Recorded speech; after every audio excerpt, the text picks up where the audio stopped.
Marhamat. Qarz oling. Avaz Oxun. Chiroyli qarsangiz.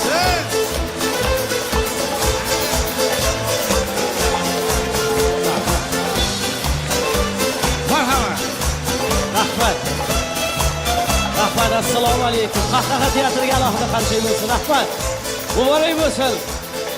25 yil. Salomat bo'linglar. 25 yil. Men hayronman. Qarangsiz 25 yil. Navoiyda havo sal yaxshi emas-da, o'shaning uchun ularga 1 yil 2 yilga o'tadigan joylari ham bor. Ya ikkalasiga 25 yil bo'ldimi?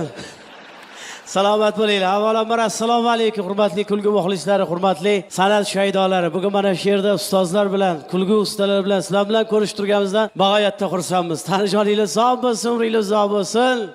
Hamisha kulib yuringlar, omon bo'linglar. Rahmat. Rahmat, salomat bo'linglar, umringiz uzoq bo'lsin ilohim. Mana shu telefoni borlarga achinaman. Uyga borgandan keyin bilasizlar, konsertga kirganinglarni. Uyga borgandan keyin biladi, konsert bo'lgan ekan. Ovozoxon kelganiga qara, buni qara. Yoshlardan xafa bo'lar, chollay yurgan vaqt hozir. Otaxonlar, onaxonlarga nima zarar telefon o'ylab deyman. Haqiqatda balo bo'ldi. Mana shu telefonni bir konsert zalining oldida tursam 5-6 tasi kelibdi. Bitta rasmga tushib olaylik Ovozoxon deydi. Konsert kirmaysizlarmi desam, "Yo'q, konsert kirmaymiz" deydi. Bitta rasmga tushib olsak bo'ldi deydi. Meni gapim qiziqmas ekan, rasmga tushsa bo'ldi ekan.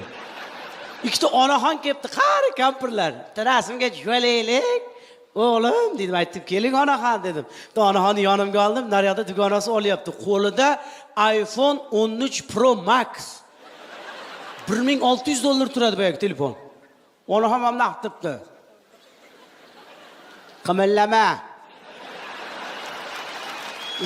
O'zing qaltirayapsan.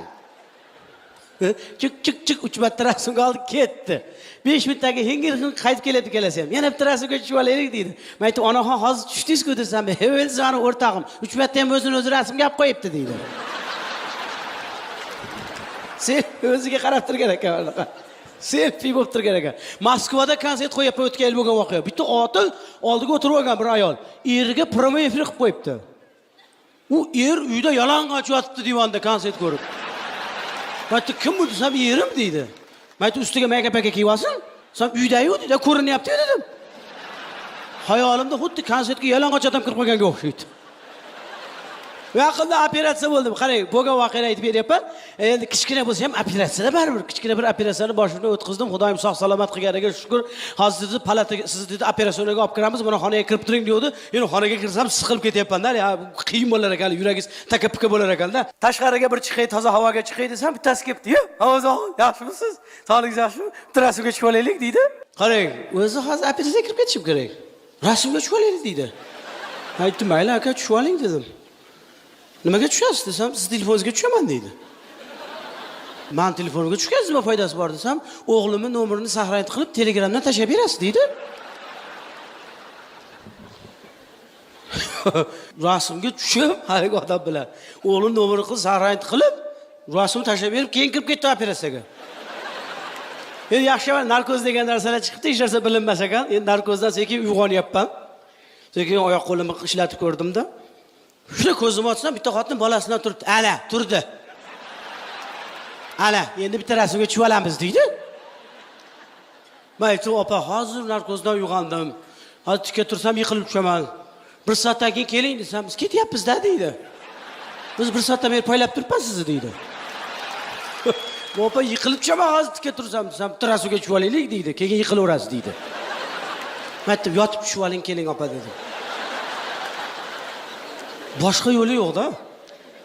Bu telefon degancha balo bo'ldi. Ha? Ertalabdan kechgacha telefondan boshini ko'tarmaydiganlar bor. Ertalab uyg'onadi, qo'lda telefon, ovqatlansa ham qo'lda telefon, ko'chada yursa ham qo'lda telefon, boshida yursa ham telefon, yotganda ham telefon, turganda ham telefon, yana telefon qilsang eshitmay qolpan deydi.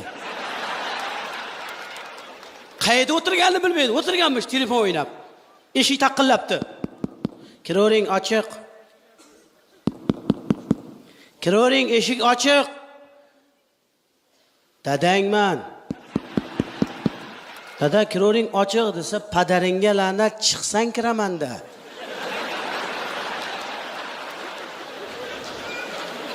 O'zi bir xona do'm bo'lsa, 2 soatdan beri o'tiribsan. Bildinglar-a qayerda o'tirgan? Aha, maza qilardi bittasi. Sizlarga ham bo'lganmi deyman shunaqa. Telefonda ham yaxshi narsa yo'q o'zi. Birov bilan urushgan, birov-birovni g'iybat qilgan. Ayniqsa intervyular berib qo'yishadi mana cho'tki tibib mana o'tiribdi mana. Boshda o'tiribdilar. San'atkorlarga savol bersa, san'atkorlar ham men hayotimda juda ko'p qiyinchiliklar boshimdan o'tkazganman. Butun dunyo nohaq, bu haq. Ammo albatta yegani nonim yo'q edi bir paytlar. Hamma qanaqa yig'latasizlar shuni? Atay qilasizlar-a? Men ham yig'lataman deb chaqiruvdim. Hech narsa gapirmadim men ham. Ataylab kulib o'tiraverdim. Esingizdami? Mana cho'tkitimi. Nomidan ma'lumda o'zi. Hali shov-shuv qilasizlar sizlar, ha? Hali bunaqa bo'ldi.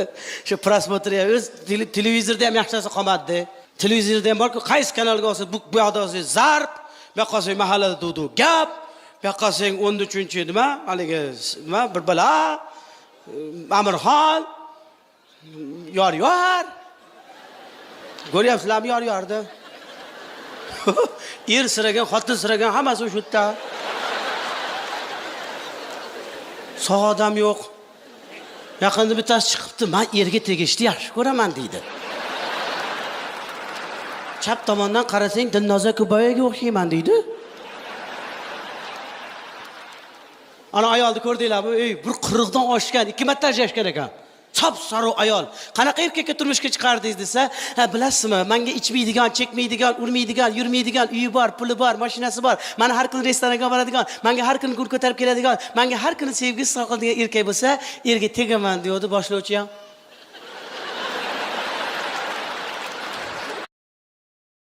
İçmeydigan, çekmeydigan, urmaydigan, yurmaydigan, uyi bor, puli bor, mashinasi bor, xotinni har kuni restoranga boradigan, xotinni svet yoqinglar ayollardan so'rayapman-da shu narsani.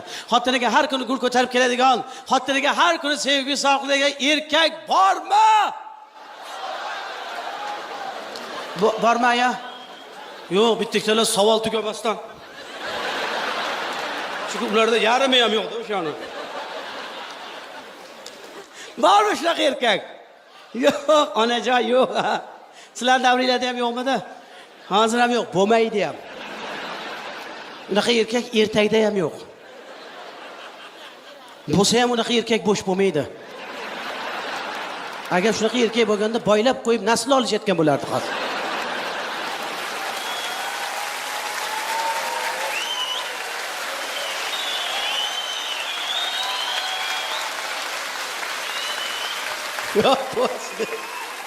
Voy 180 kiloli bitta xola chiqdi, erga tegaman deb. Yosham bir 60 tagida. Ikkita stolda bitta o'tiribdi mana shunaqa. Unga xaridor 3 ta chol o'tib turib qarasizlar. Uchalasi ham duxi yetmayapti. Rayimboy, mana shuni siz olib qo'ying. Siz bunisi ham ya Tursunboy, mani Grijam bor. Hali Abdumuttalibga aytamiz. Abdumuttalib ota boshlovchiga qarab qotib qolgan ekan. Bu yoqda To'xtamurodga ustoz o'tiribdilar, endi masalan, mayli-da endi. Endi u kishi uyga borsalar ham, bormasalar ham baribir. Endi ijodkor baribir shu televideniyada men deyman-da endi, to'g'rimi? Masalan, erkak kishi chiqibdi. Nimaga ajrashgansan desa, xotinim meni urardi deydi.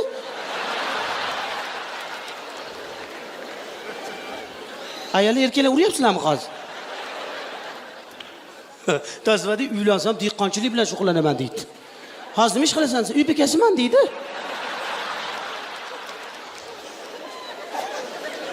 Erkak kishi uy bekasi bo'lgan birinchi marta ish.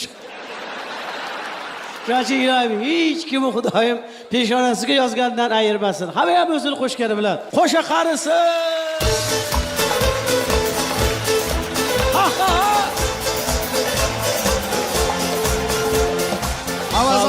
Rahmat. Tohir aka biz sog' bo'lsin, Qarzon sog' bo'lsin. Tabriklaymiz. Katta rahmat. Haqiqat teatriga qarsayli bo'lsin. Rahmat. Avazonga qarsayli. Baraka toping. Avazon rahmat. Katta rahmat.